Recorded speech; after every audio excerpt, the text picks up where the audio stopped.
Panoorin natin mga boss ang fighting IQ ni Inoue, no?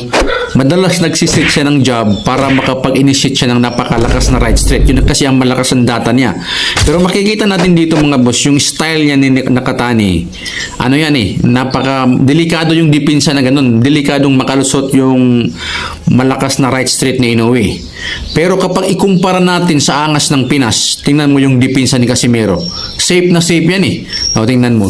Yung ganung depensa, mahirap talaga tamaan yan. Kaya titingnan naman natin yung ganong style ni Inoue, malaking posibilidad na ma-counter siya. Ito mga boss, bang panoorin natin ha. Yan yung style niya, no?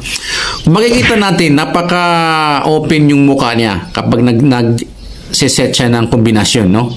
Ito, delikado sa counter. Kaya kung magharap sila ni Casimero, posibleng makalusot yung counter left ni Casimero at posibleng ganito mangyayari sa kanya. Ayun, no? Napakabilis kasi yung counter ni Casimero. Yun lang mga boss, maraming salamat.